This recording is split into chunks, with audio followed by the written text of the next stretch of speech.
បាទជំរាបសួរលោកគ្រូអ្នកគ្រូថ្ងៃនេះគឺខ្ញុំចែកបន្តិចបន្តួចបាទហើយការបំពេញlink របស់ Google Sheet បាទខ្ញុំបានធ្វើខុសតើក៏មានបទពិសោធន៍ចង់ចែកលោកគ្រូអ្នកគ្រូបន្តិចបន្តួចទេបាទនេះមុនដំបូងគឺឃើញ link ចេះមកគឺឃើញ link អានេះគឺនៅក្នុងកម្រងដូនត្រូទៅខ្ញុំ share ពីក្រុមអ្នកគ្រូផាន់ណាចូលមកក្នុងកម្រងដូនត្រូឥឡូវខ្ញុំបើកទៅហើយចូលទៅបំពេញដើម្បីជៀសវាងលោកគ្រូអ្នកគ្រូកុំអោយខុសលោកគ្រូអ្នកគ្រូមើលវីដេអូខ្ញុំហើយបំពេញតាមទៅគឺអត់ខុសទេខ្ញុំបានខុសរួចទៅហើយបាទចូលមកប្លុបបាទដល់ sheet នេះប្លុបបាទប្លុបអញ្ចឹងមកលោកគ្រូអ្នកគ្រូទៅរោមើលថ្នាក់របស់លោកគ្រូអ្នកគ្រូឃើញអាកលែងនេះគឺវាមានអាខាងក្រោមនេះវាមានអា sheet ពី1ដល់6នេះគឺសរុបទេកន្លែងនេះបន្ទាប់មកលោកគ្រូបើកថ្នាក់ទី1បំពេញថ្នាក់ទី1សិនទៅប៉ុន្តែកន្លែងដែលលោកគ្រូអ្នកគ្រូត្រូវបំពេញកុំបំពេញអាឆមាស1នេះឆមាស1នេះវាអូតូចេញពីអាថ្នាក់នេះឯងលោកគ្រូអ្នកគ្រូដាក់អាកន្លែងសិស្សជាប់មជ្ឈមភាគនេះលោកគ្រូបំពេញមកព្រោះនេះថ្នាក់ទី1អញ្ចឹងលោកគ្រូចុចលើអាកឡននេះមក sheet នេះ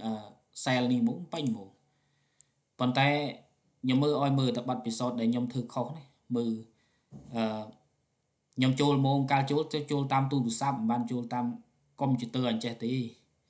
ដល់ពេលបំពេញទៅវាចេះនេះវាចូលមកនេះឃើញអាកន្លែង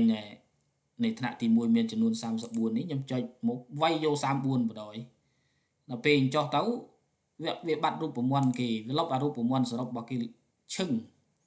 អញ្ចឹងខ្ញុំមើលកន្លែងសាលាដែលគេអត់លុបរូបមន្តល្អណាសាលាnàyគេបំពេញបានត្រឹមត្រូវល្អណាស់គួរឲ្យទៅសើនេះសាលានេះណាខ្ញុំមើលចុះនេះលោកគ្រូមើលនេះឃើញរូបមន្តគេទេនេះរូបមន្តគេនេះស្អាតឡើងគេមានលុបឯណាបាទចុះនេះគេមានលុបឯណាបាទបំពេញមកគឺមានរូបមន្តគេចែកឯណាលោកគ្រូបាទអញ្ចឹងនៅក្នុង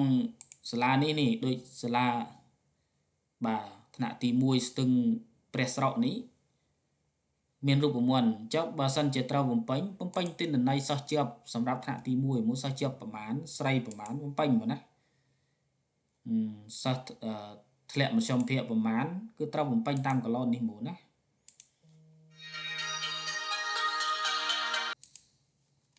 ទៅក៏ដល់ពេលលោកគ្រូបំពេញរួចក៏វារត់អូតូមកក្នុងអាសិស្សឆមាសមួយនេះទាំងអស់នោះឯងហើយថ្នាក់ទី2ស៊ីតថ្នាក់ទី2ក៏ធ្វើដូចគ្នាធ្វើអាកន្លែងដំណាច់ឆ្នាំធ្វើអាកន្លែងសិស្សធ្លាក់ធ្វើអាកន្លែងសិស្សបោះបង់នេះមកដូចគ្នាហើយនៅក្នុងថ្នាក់ទី3ក៏ដូចគ្នាដែរបាទចុះយើងធ្វើដូចគ្នាមកអាកន្លែងសរុបតនេះគឺមិនបាច់ទៅវាយទេវាយលុបរូបមន្តអស់ហើយបាទគេចង់រូបមន្តអស់ហើយដល់ពេលវាយទៅយើងវាយទិន្នន័យចូលប្លុកលុបរូបមន្តគេលីងដូច្នេះធ្វើដូចគ្នាទាំងអស់ទី4ទី5ទី6មកធ្វើដូចគ្នាទាំងអស់មកមានន័យថាគេចង់រូបមន្តរួចហើយមិនបាច់ទៅវាយលើរូបមន្តគេទេអញ្ចឹងយើងវាយតែនេះមកក៏កើតហើយអញ្ចឹងទៅក៏វាយអស់ដល់ទី6ក៏ចប់ប៉ុណ្ណោះហើយទិន្នន័យវាលោតចូលទាំងអស់ហ្នឹងជាប៉ុណ្ណេះឯងវីដេអូនេះមកលោកជូនលោកគ្រូអ្នកគ្រូប៉ុណ្ណេះឯងអញ្ចឹងមើលទៅបើសិនជាមើលមិនយល់ក៏មើលម្ដងទៀតទៅណាបានហើយអរគុណច្រើន